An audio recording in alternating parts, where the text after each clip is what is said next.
आज या नवीन वर्षाचा दुसरा दिवस आहे. सर्वांचा कालचा पहिला दिवस उत्तम गेला असेल असं मी समजतो. वर्षाची सुरुवात निश्चितपणे चांगली झालेली आहे आणि आज वर्षाचा दुसरा दिवस आहे. काल आपण 21वं सूत्र पाहिलं आणि गर्भाचं कोणतं अंग पहिल्यांदा उत्पन्न होतं याबद्दलचा प्रश्न आणि त्याबद्दलचा समारोप महर्षी अत्रे यांनी केला की सर्व अंगांची उत्पत्ती एकाच वेळेला होत असते.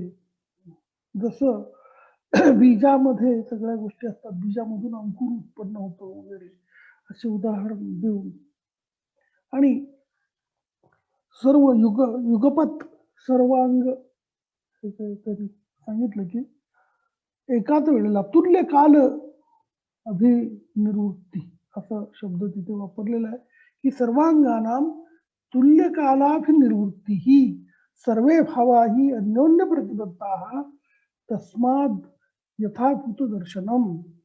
आणि म्हणून युगपत एकाच वेळेला सर्व अंग ही गर्भामध्ये उत्पन्न झाले असतात. क्रमशः त्याची पुढे पुढे वाढ होत राहते, पण बीज रूपामध्ये सर्व अंगावयवांची वाढ ही एकाच निर्मिती ही एकाच वेळी झालेली असते. असं समारोप केलेला आहे. आता प्रत्येक प्रश्नाचं उत्तर महर्षी अत्रे यांनी दिलेलं आहे, ते आज आपण पाहणार आहोत.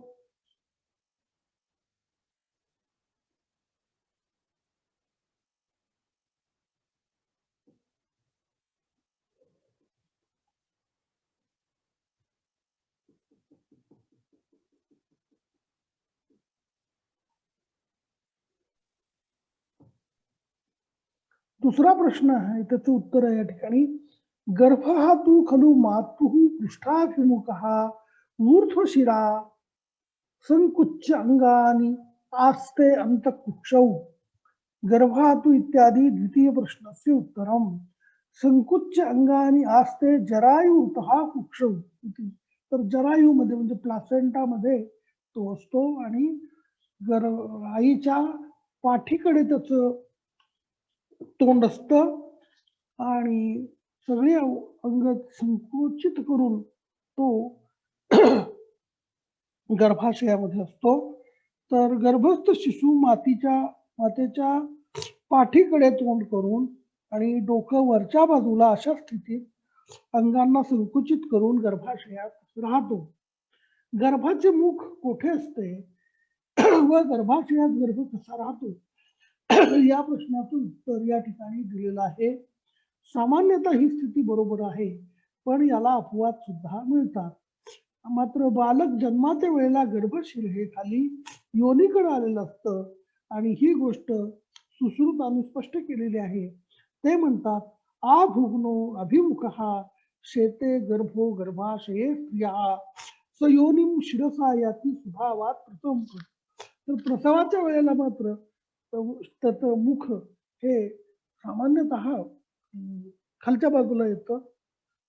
गुरुत्वाकर्षणामुळे मुख हे जड असल्यामुळे मुखात कडता भाग जड असल्यामुळे सुद्धा तो खालच्या बाजूला येतो आणि पायवर असतात. ही स्वाभाविक स्थिती असते प्रसवाच्या वेळेला, पण इतर वेळेला मुख हे वरच्या बाजूला असतं आणि हळूहळू मग ते प्रसव काल जसा जसा जवळ येईल तसं हे योनीच्या मुखाकडं गर्भाचं मुख येत आणि मुखावाटे नंतर गर्भ बाहेर येतो. व्यपगत पिपासा बुभुक्षा तु खलु गर्भः परतंत वृत्ती मातरम आश्रित्य वर्तयति उपस्नेह उपस्वेदाभ्याम. गर्भाशये सद असद्भूतांग अवयवः तदनंतरम हि अस्य कश्चित् लोभकूपायनैः उपस्नेहः कश्चित् नाभिनाड्ययनैः. नाभ्यां हि अस्य नाडी प्रसक्ता नाड्यां च अपरा च अस्य मातुः प्रसक्ता हृदये मातृहृदयं हि अस्य ताम अपराम अभिसंप्लवते शिराभिः संदमानभिः स तस्य रसः बलवर्णकरः स्पन्दीयते स च सर्व रसवान आहारः स्त्रिया हि आपन्नगर्भायाः त्रिधा रसः प्रतिपद्यते स्वशरीरपुष्टये स्तन्याय गर्भवृद्धये च सः तेन आहारेण उपष्टब्धः परतंत्र वृत्तिः मात्रमाश्रित्य वर्तयति अंतर्गतः. तर गर्भाची वाढ गर्भाशयामध्ये कशी होते आणि तिचं कसं पोषण होतं या संबंधी या ठिकाणी सांगितलेलं आहे. व्यपगत इति किम आहारश्च वर्तयति, तर कोणता आहार तो घेतो, कशा, या प्रश्नाचं उत्तर या ठिकाणी दिलेलं आहे. परतंत्र वृत्ती ही इति मात्राधीन वृत्ती ही, गर्भ जो आहे तो परतंत्र आहे म्हणजे आईवर अवलंबून आहे. मात्राधीन वृत्ती ही एतदेव विवृणोति मातरम इत्यादी उपस्नेहा निस्यंदः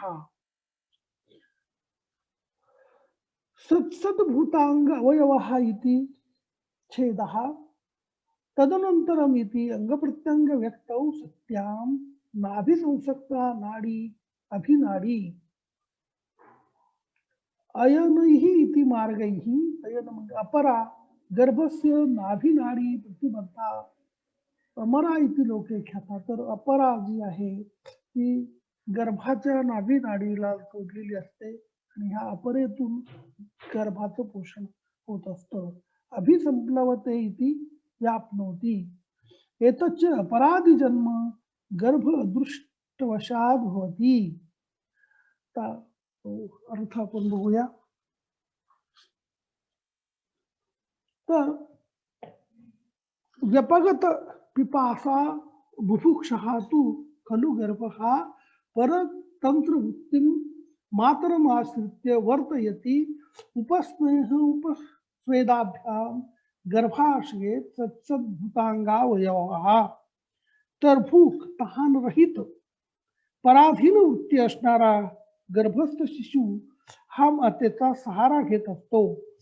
सत म्हणजे स्थूल आणि असत म्हणजे सूक्ष्म अंग विभाग असणारा हा गर्भ गर्भाशयात उपस्नेह व उपस्वेद द्वारे आपले जीवन व्यतीत करतो.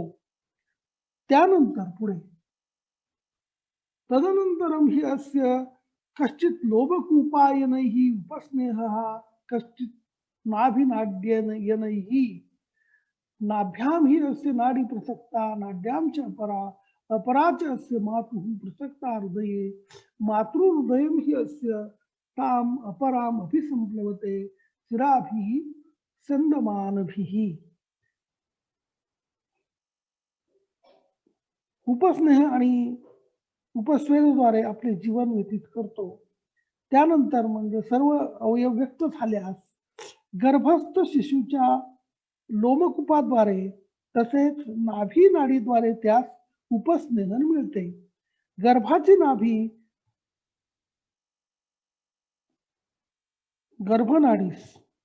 गर्भनाडी अपरेस आणि अपरा मातेच्या हृदयाशी जोडलेली असते. मातेचे हृदय हे शिरांच्या द्वारे अपरेस स्पंदमान रसरक्तादीचे प्रसरण करून आप्लवित करते. म्हणजे त्या अपरेमध्ये आईच्या शरीरातून सर्व घटक द्रव्य जातात प्लासेंटा आणि मातृहृदयं यस्य ताम अपराम अभिसंप्लवते शिराभिः संदमानभिः सहा तस्य रसः बलवर्णकरः संपद्यते च सर्व रसवान आहारः. आणि हा रस गर्भाचे बल त्याचप्रमाणे वर्ण वाढवण्यास सहाय्यभूत होतो. आणि पुढे सांगितलंय की स्त्रिया ह्या ही आपन्न गर्भाया त्रिधा रसः प्रतिपद्यते. तिचा जो काही रस धातू स्त्रीच्या शरीरातला आहे, जी गर्भिणी स्त्रीच्या तिचे 3 भाग होतात रसाचे. एक स्वतःच्या शरीरपुष्टीसाठी, दुसरा स्तन्यासाठी आणि तिसरा गर्भवृद्धीसाठी. तर गर्भवृत्ती स्त्रीने घेतलेला आहार हा म्हणजे त्या आहार रसात रस उत्पन्न झाल्यानंतर त्याचं 3 विभागामध्ये विभागणी होते. आपल्या स्वतःच्या म्हणजे आईच्या शरीरपुष्टीसाठी, दुसरा निर्माणासाठी, दूध निर्मितीसाठी, स्तनामधलं दूध निर्मितीसाठी स्तन्य म्हणजे, आणि गर्भवृद्धीसाठी. आणि गर्भ हा वरील प्रकारे मातेच्या आहाराचा सहारा घेत पराधीन अवस्थेत गर्भाशयाच्या आत जीवित राहतो. स तेन आहारेण उपष्टब्धः परतंत्र वृत्तीम आश्रित्य वर्तयंती अंतर्गतः. तर आईच्या आहारावर गर्भाचं पोषण होत असतं, हे या ठिकाणी सांगितलेलं आहे.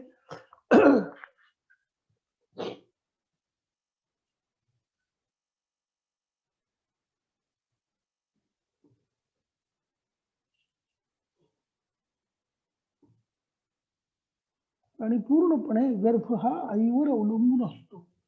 परतंत्र किंवा मात्राधीन हा आईवर अवलंबून असलेला असं आहाराच्या बाबतीत म्हटलेलं आहे.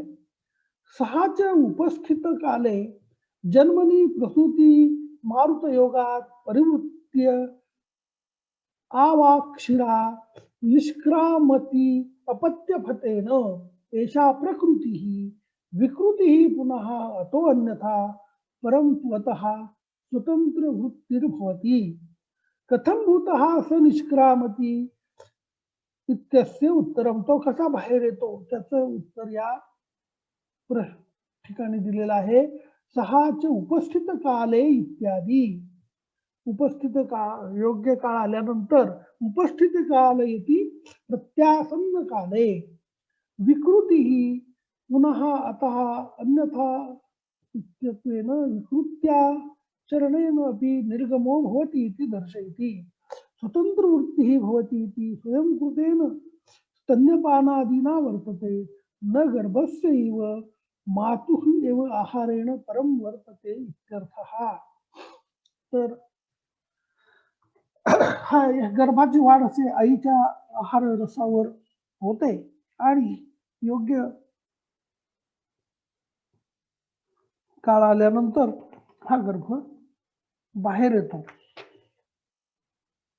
तर गर्भजन्म काल आला असताना हा गर्भ प्रसवकारक वायूच्या साह्याने पूर्व स्थिती बदलून, म्हणजे पूर्वी गर्भाचं शिर, डोकं हे वर असतं, परंतु प्रसव काल जवळ आल्यानंतर त्याचं जे डोकं आहे ते शिर हे अपत्य मार्गाकडे येतं, योनीकडे खाली येतं आणि मग त्या द्वारे तो पहिल्यांदा शिर बाहेर येऊन तो गर्भ बाहेर येतो. आणि याच्या विपरीत जर काही जे प्रकार असतील त्या सगळ्या विकृती आहेत. जेव्हा गर्भाशयातून बाहेर पडतो तेव्हा तो स्वतंत्र वृत्तीचा बनतो. मात्र गर्भाच्या बाहेर आल्यानंतर मात्र तो स्वतंत्र वृत्तीचा बनतो. पूर्वी तो परतंत्र असतो. त्याची स्वतंत्रपणे श्वास उच्छ्वास प्रक्रिया सुरू होते. हृदय स्पंदनशील बनते. फुफ्फुसे रक्त शोधनाचे कार्य करू लागते. तो रडू लागतो आणि स्तनपानही करू लागतो. तो जन्माला नंतर शिशूचे मातेच्या आहाराने मिळणारे पोषण बंद होते व त्याला स्वतंत्र आहाराची स्तनपानाद्वारे योजना करावी लागते. या प्रकारे तो आता स्वतंत्र होतो.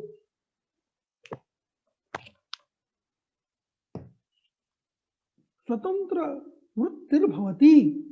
तर गर्भाशयातून बाहेर आल्यावर हा गर्भ म्हणजे हा शिशु स्वतंत्र होतो. तस्य आहार उपचारौ जातिसूत्रीय उपदिष्टौ विकार करौ च अभिवृद्ध करो भवतः. ताभ्यामेव च विषसेविताभ्यां जातः सद्य उपहन्यते तरुः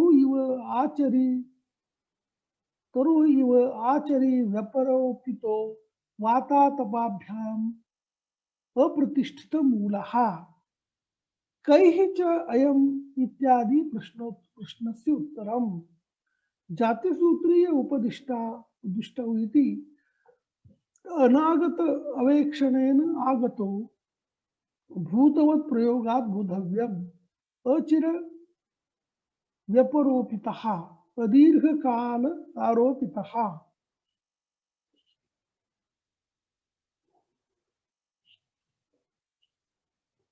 तर रोगरहित गर्भवृत्ती करता आहार, जातीसूत्री या अध्यायामध्ये सांगितलेला आहार आणि विहार हा त्या गर्भास हानी न करणारा आणि वृद्धिकारक होतो. जातीसूत्री अध्यायामध्ये योग्य आहार, गर्भाच्या वृद्धीकरता योग्य आहार सांगितलेला आहे आणि गर्भघातक आहार या उलट गर्भिणीद्वारा विषम आहार विहाराने सेवन घडले तर जातक गर्भाशयात तात्काळ मृत्यू पावतो. असे ज्याचे मूळ अजून स्थिर झालेले नाही, रुजलेले नाही, असे नवीन झाड वादळ व उन्हामुळे नष्ट होते, तसे तेथेही घडते. म्हणून आईचं आहार योग्य केला तर गर्भाची चांगली वाढ होते. आईने जर योग्य आहार विहार घेतला नाही तर गर्भाची गर्भाशयातच मृत्यू होतो, या ठिकाणी सांगितलेलं आहे.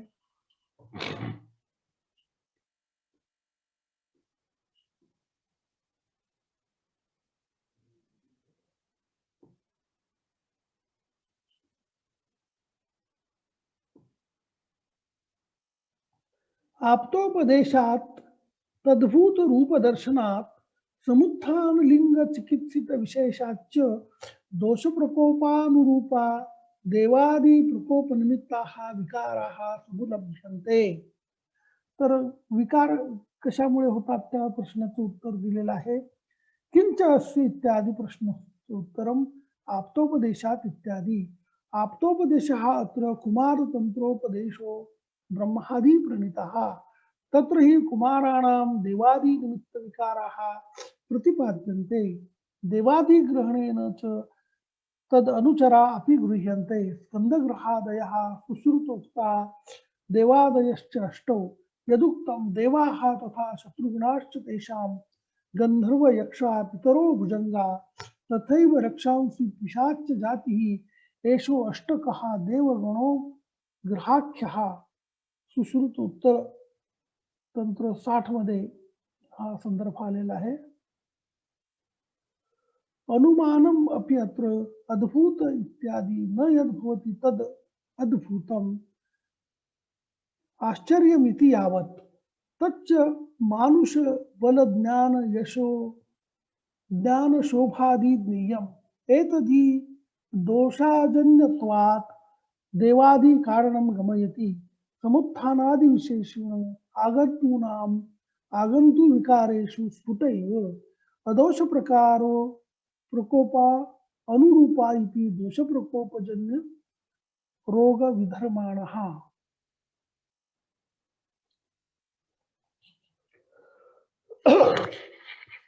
तर इथे ग्रहबाधे संबंधी सांगितलेलं आहे की गर्भघातक ग्रहबाधा आप्त पुरुषांच्या उपदेशाप्रमाणे अद्भुत लक्षणांचा उद्भव प्रत्यक्षात दिसत असल्याने कारण लक्षण चिकित्सेची विशेषता असल्याने आणि दोषप्रकोपाच्या विपरीत तसेच रोगप्रतिग्रहजनित व्याधी उत्पन्न होतात असे मानावे लागते. तर काही व्याधी हे ग्रहबाधेमुळे होतात असं या ठिकाणी उल्लेख आहे. सुश्रुतामधला संदर्भ इथे एक आलेला आहे त्या ग्रहबाधे संबंधीचा.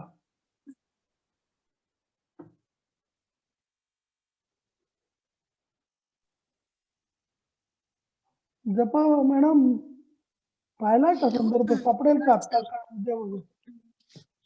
ग्रहबाधा सुश्रुत अध्याय 60 मध्ये हॅलो हा ऐकू येते सर?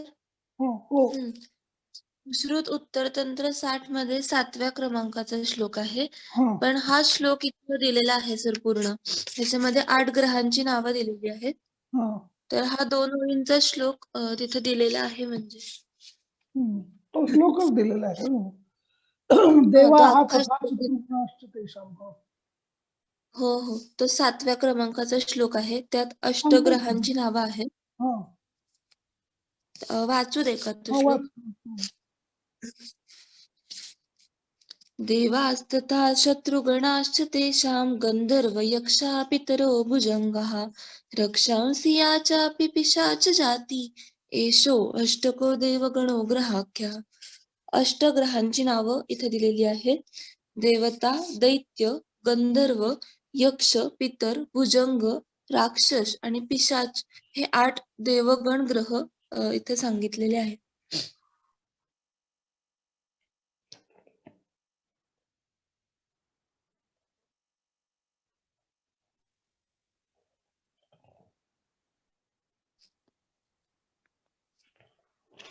हॅलो, हो एवढा हो संदर्भ आहे.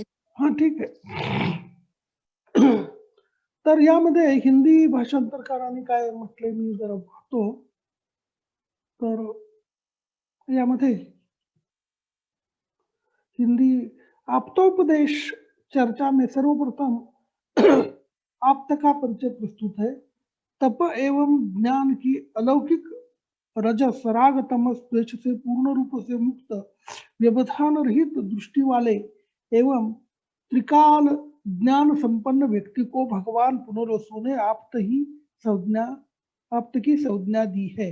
आप्त म्हणजे काय हे आपण मागे पाहिलेलं आहे की जे राग द्वेष मुक्त आहेत असे जे लोक आहेत त्यांना आप्त म्हणतात. आणि तपस्वी आहेत, तप ज्ञान ज्यांच्याजवळ अलौकिक ज्ञान आहे आणि मुख्यतः रजतम आणि राग द्वेष यांच्यापासून जे मुक्त आहे. इसी प्रकार के परम आप्त भगवान धन्वंतरी के अनुसार देवादि प्रकोप की चर्चा त्यामध्ये स्कंद ग्रह, स्कंदापमा, स्कंदाप स्मार, शकुनी, रेवती, पुतना, अंधपुतना, शीतपुतना, मुखमंडतका आणि नैगदोष म्हणजे पितृग्रह, धात्री या माता के मिथ्याहार विहार के कारण अपवित्रता से मंगल कार्यों को न करने से डरे हुए, प्रसन्न हुए, चमकाए हुए या मारे हुए बच्चों में पूजा पाने की अथवा मारने की इच्छा से ये ग्रह आविष्ट होते हैं. इसी की पुष्टि के लिए देखिए चरक निदान अध्याय 7 मध्ये पण आहे. नंतर अद्भुत दर्शन इसका परिचय भूतोन्माद के उदाहरण से प्राप्त करें. अमर्त्य वाक विक्रम वीर्य चेष्टौ ज्ञानादि विज्ञान बलादि भीर्यः उन्माद कालो अनियतश्च यस्य भूतोन्थ उन्मादम उदाहरेत. इस रोग में मनुष्य आश्चर्यजनक चेष्टा उन्माद व्याधीमध्ये आश्चर्यकारक हालचाली करतो. तर सामान्य रोग के कारणों से भिन्न, सामान्य रोग के लक्षणों से भिन्न तथा युक्ति व्यपाश्रय एवं सत्वावजय चिकित्सा से भिन्न देवादि प्रकोप में उक्त कारण तथा लक्षण होते हैं. अतएव उनको भिन्न अर्थात दैव व्यपाश्रय चिकित्सा होती है. तर हा जो प्रश्न विचारला होता कि क्या इसको देवादि प्रकोपक निमित्तक विकार होते हैं या नहीं. तर या ठिकाणी या प्रश्नाचं उत्तर इथं दिलेलं आहे की आप्त पुरुषों के उपदेश से अद्भुत जनक रूपों के लक्षणों को देखने से समुत्थान कारण लिंग म्हणजे लक्षण चिकित्सा की विशेषता से दोष प्रकोप के विपरीत अतएव देवादिक रोग दिखलाई देते हैं. तर याला हे असे रोग सुद्धा होतात असं सांगितलेलं. एक तर मातेचा आहार विहार योग्य नसेल तरी रोग होतात आणि हे देव आणि ग्रहांच्या कुपामुळे सुद्धा रोग होतात हे या ठिकाणी सांगितलेलं आहे.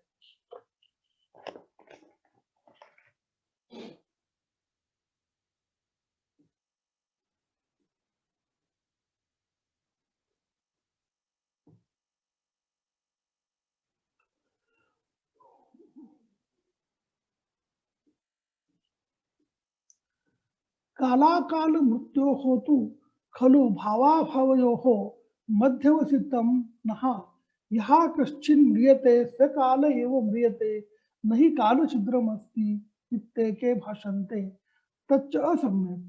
नहीं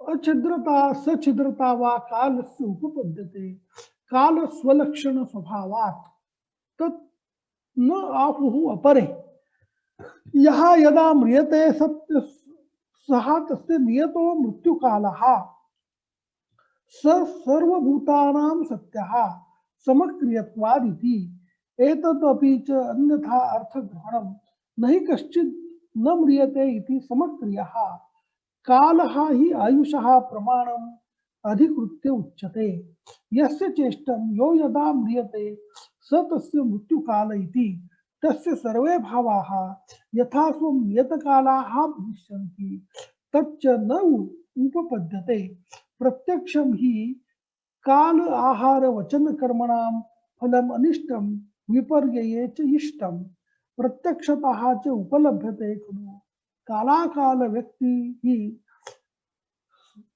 तासु तासु अवस्थासु तमर्थम अभिसमीक्ष तद्यथा कालः अयमस्य व्याधेः आहारस्य औषधस्य प्रतिकर्मणः विसर्गस्य अकालः वा इति लोके अपि एतद्भवति काले देवो वर्षति काले वर्षति अकाले देवो वर्षति काले शीतम अकाले शीतम काले तपति अकाले तपति काले पुष्पम फलम अकाले च पुष्पम फलन्ति तस्माद् उभयमस्ति काले मृत्युः अकाले च न एकान्तिकम् अत्र यदि हि अकाले मृत्युः स्यात् नियतकाल प्रमाणमायुः सर्वं स्यात् एवं गते हिताहित ज्ञानम्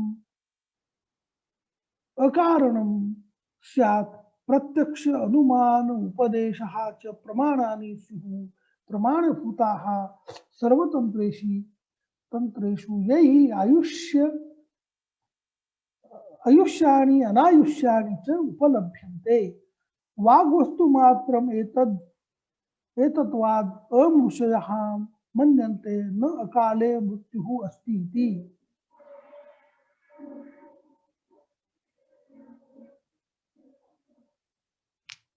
तर या ठिकाणी काल आणि अकाल मृत्यू बद्दल विवेचन केलेलं आहे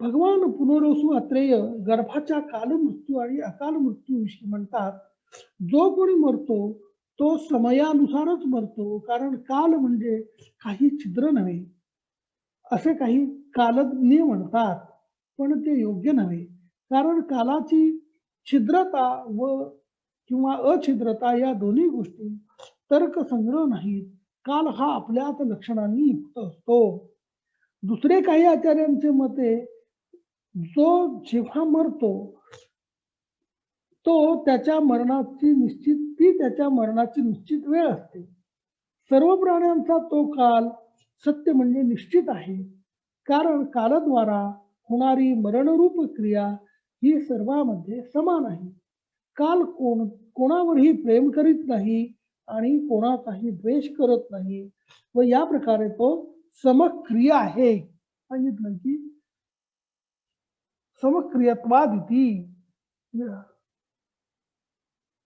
काल ही आयुष्य प्रमाणम अधिकृत्य उच्यते नाही तर काल हा समक्रिय आहे तो सर्वांवर सर्वांशी सारखाच वागतो ज्यावर प्रेम करतो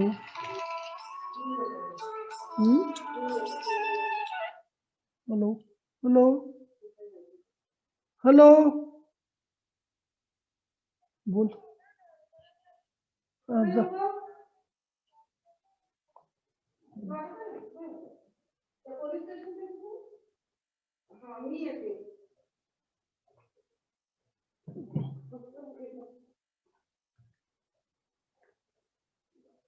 तर दुसऱ्या काही आचार्यांच्या मते जो जेव्हा मरतो तो ती त्याच्या मरणाची निश्चित वेळ असते सर्व प्राण्यांचा तो काल सत्य म्हणजे निश्चित आहे कारण कालद्वारा होणारी मरणरूप क्रिया ही सर्वांमध्ये समान आहे काल कुणावरही प्रेम करत नाही कुणाचाही द्वेष करत नाही व या प्रकारे तो समक्रिय आहे ज्यावर प्रेम करतो त्यास न मारणे व ज्याचा द्वेष करतो त्यास मारणे असे कालाकडून कधीच होताना दिसत नाही. म्हणजे सर्वांना हा कालमृत्यू घडतो. तर असे समजणाऱ्यांचा अर्थ सुद्धा योग्य नाही, ही त्यांची चुकीची समजूत आहे, असं म्हटलेलं आहे. ज्याला मृत्यू येत नाही असा कोणताच प्राणी नाही. एवढ्यावरून कालाला समक्रिय म्हणणे योग्य नाही. कारण येथे काल शब्दाने आयुष्याचे प्रमाण, त्याची सीमा अपेक्षित आहे. जेव्हा मृत्यू येतो तो त्याचा निश्चित मृत्यूकाल आहे. हा पक्ष जर मान्य केला तर सर्वच कार्ये निश्चित वेळेवरच होतील. परंतु असे घडताना दिसत नाही. अकाली केलेला आहार, वचन व कर्माचे फळ हे अनिष्टकारक होते आणि त्यांचा योग्य समयीचा प्रयोग लाभदायी ठरतो, असे प्रत्यक्षात दिसून येते. वेगवेगळ्या अवस्थांमध्ये वेगवेगळे विषय घेऊनही काल आणि अकाल यांची समीक्षा करता येते. हा रोगाचा काल आहे किंवा अकाल आहे.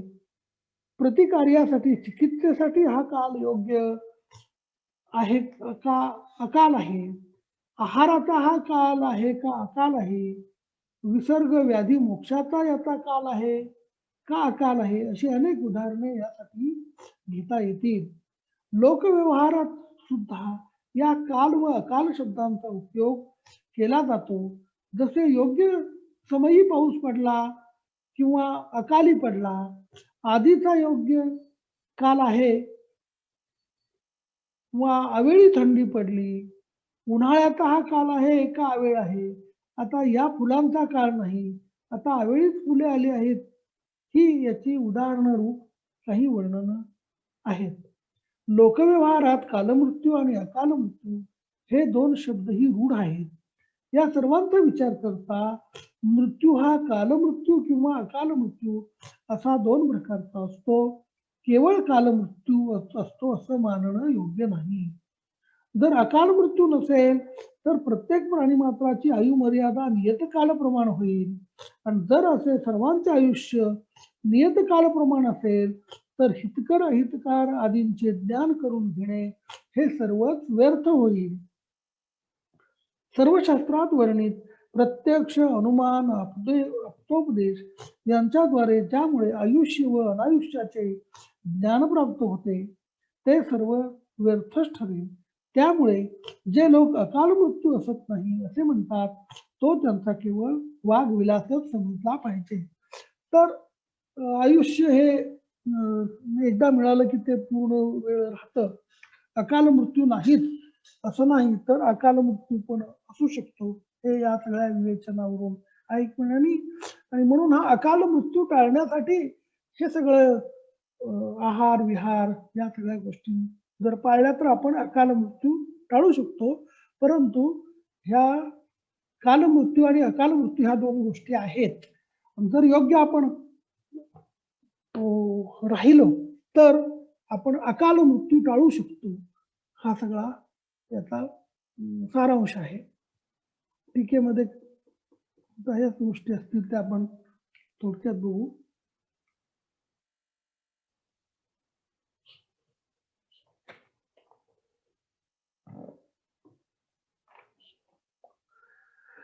काल अकाल इत्यादौ इदम अध्यवसितम इत्यनेन प्रकरणवस्थापनीयो अयम अर्थः तस्माद् उभयमपि अस्ति काले मृत्युः अकाले इति ग्रंथवक्षमाणं प्रत्यवमृशति एकीयमतमाह यः कश्चित् इत्यादि नहि कालछिद्रम् अस्ति इति कालरहितः कश्चिद् अवकाशो अस्ति यं कालशून्यम् अवकाशम् आसाद्य कालमृत्युः स्यादिति भावः एतद् दूषयति तच्च इत्यादिना सान्तरं यद् अवयवी द्रव्यं तत् सछिद्रम् इति उच्यते यच्च निरन्तरं तद् अछिद्रम् तेन कालस्य निरवयवस्य सछिद्रता अछिद्रता वा न संभवति तेन यद् उच्यते कालस्य अछिद्रत्वात् न कालमृत्युः अस्ति इति तद् अयुक्तम् इति भावः. तर सांगितलंय की काल मृत्यू नसतोच असं जे काही म्हणणं आहे ते चुकीचं आहे. यात तू अकाल मृत्यू व्यापकत्वेन कालस्य उपचरित छिद्रत्वं तद उत्तर वक्षमाण ऐकीय मत दूषणेन एव दूषितम. काल स्वलक्षण स्वभावादिति काल स्वलक्षणे सछिद्रतायाः अछिद्रतायाः भावादि इत्यर्थः. एकीय मतान्तरमाह तत्र आहुः इत्यादि. यः यदा म्रियते स एव तस्य नियतो मृत्युकालः इति कथं ज्ञायते इति आहः. सः सर्वभूतानां सत्यः समक्रियत्वादिति. यस्मात् कालः सर्वभूतानाम् अविशेषेण मारकतया समक्रियः. न रागात् किंचित् अभूतं न मारयति, न द्वेषात् वा किंचित् हन्ति, किन्तु सर्वाणि एव निहन्ति. तेन सर्वभूतानामयो सत्यो रागद्वेषशून्यः. ततः च रागद्वेषशून्यतयाः उचितकाले एव मरणम् एवं परं मारयति, न अनुचित इति भावः. योग्य वेळी काल मृत्यू येत असतो. दूषयति एतदपि इत्यादिना नहि कश्चित् म्रियते इति कृत्वा समक्रियः कालो भवति एव. यत्तु शतवर्षादि लक्षणम् आयुः प्रमाणम् अधिकृत्य भवता समक्रियः कालः अभिधीयते. यदि शतवर्षादि आयुः प्रमाणे अपि समक्रियः स्यात् तदा न शतवर्षात् वा ऊर्ध्वं वा कश्चित् म्रियेत दृश्यते चेत्. तस्मात् एवं भूत समक्रियत्वे कालस्य उचित शतवर्षादि आयुः प्राप्तेः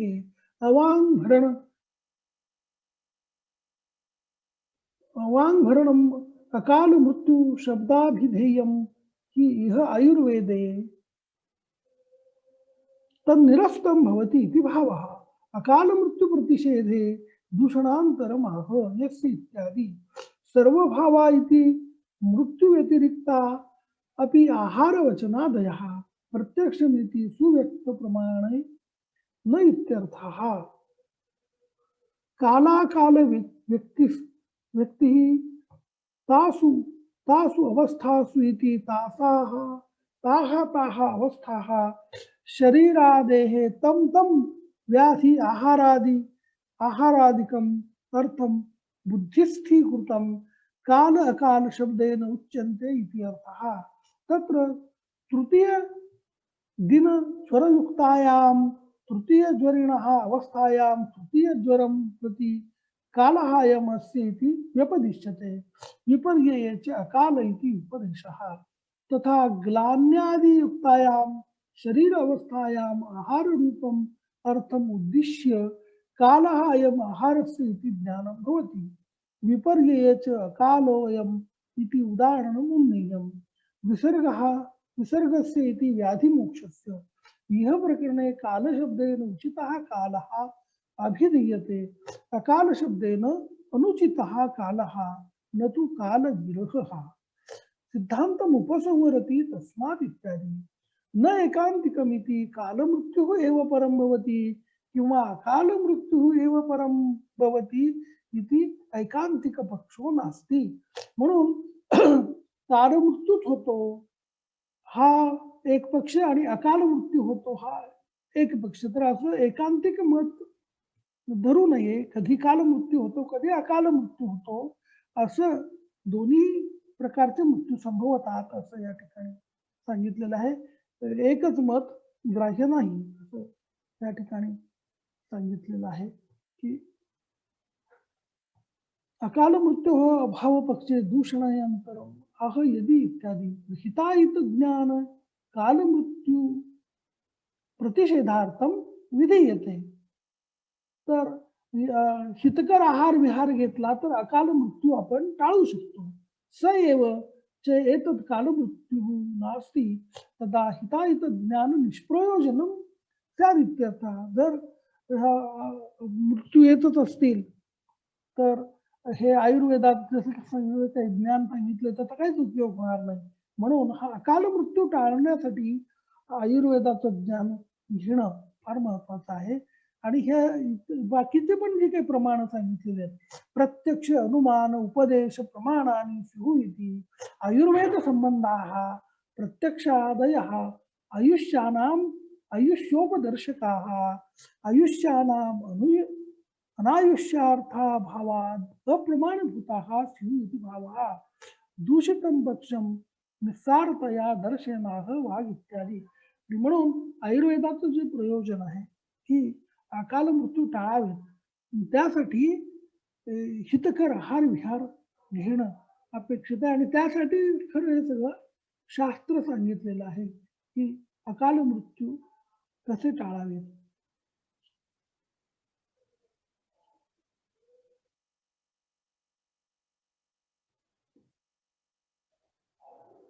वर्षशतं खलु आयुषः प्रमाणम अस्मिन् काले किंच अस्य परमायुः. असा जो प्रश्न आहे किती वर्ष आयुष्य आहे त्याबद्दलचं उत्तर दिलेलं आहे की वर्षशतम इत्यादी अस्मिन काले म्हणजे या कलियुगामध्ये.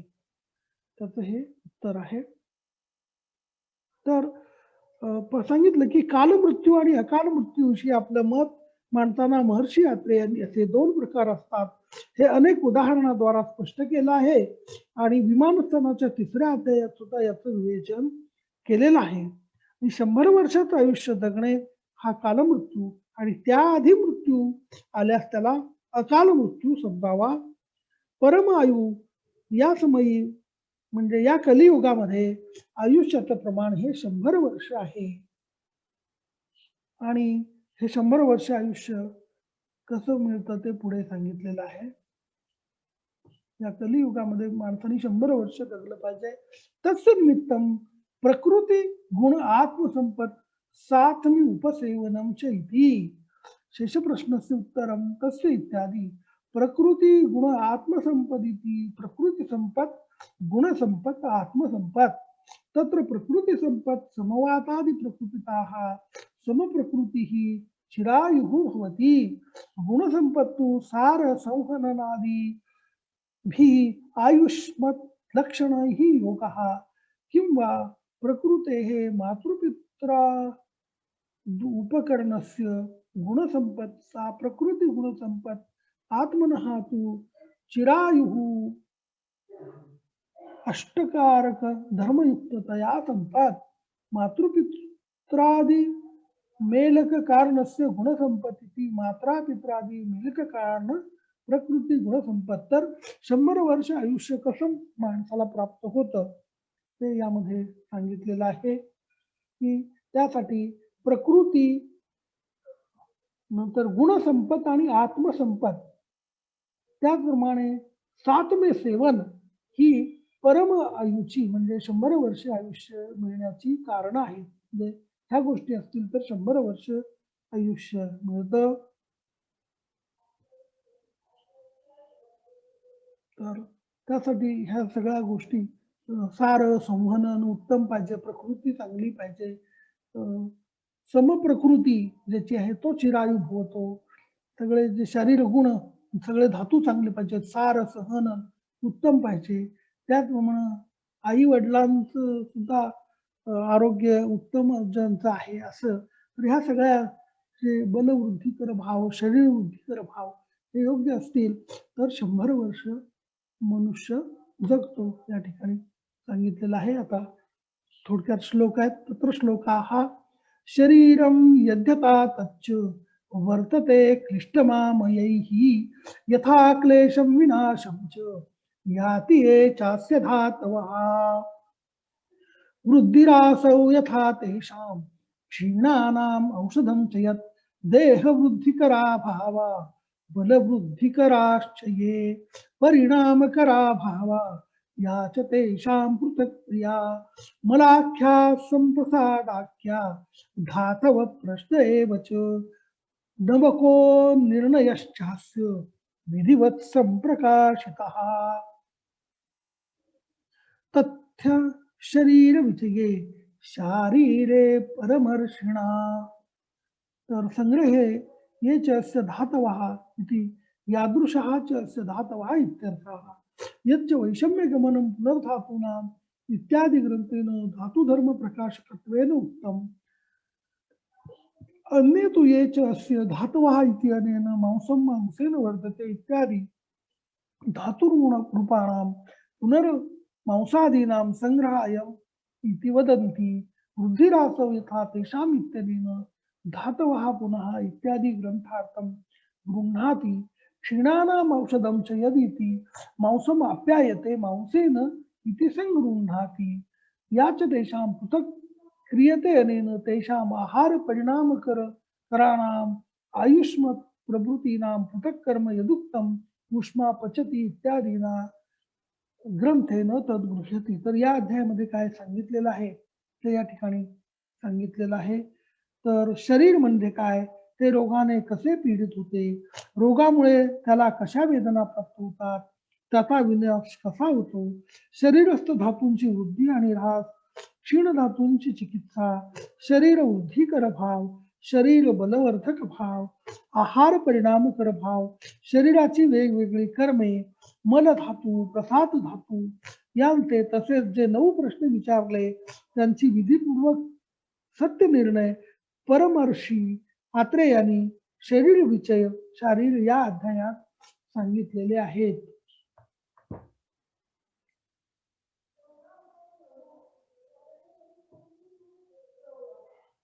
इति अग्निवेशकृते तंत्रे चरक प्रतिसंस्कृते शारीरस्थाने शरीरविषये शारीरं नाम षष्ठोऽध्यायः.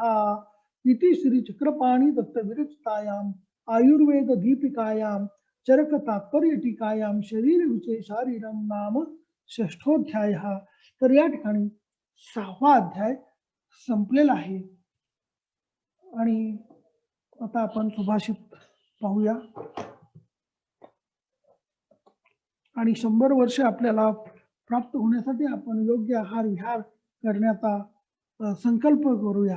म्हणजे 100 वर्ष आयुष्य आपणा सर्वांना मिळावं अशी पण मी आपणा सर्वांना शुभेच्छा देतो. एक सुभाषित आपण पाहू.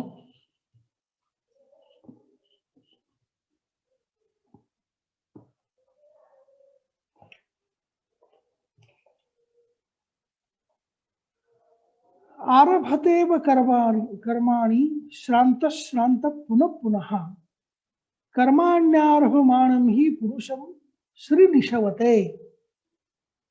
तर आरभेत एव कर्माणि श्रान्तः श्रान्तः पुनः पुनः कर्माणि आरभमाणं हि पुरुषं श्रीनिशवते. तर श्रांत म्हणजे दमलेला, श्री म्हणजे संपत्ती किंवा लक्ष्मी, निशवते म्हणजे सेवा करते, आश्रय घेते, आणि आरभ म्हणजे सुरू करणे. तर दमलेल्या आणि थकलेल्या माणसाने सुद्धा पुन्हा पुन्हा नवीन कामे सुरू करावीत.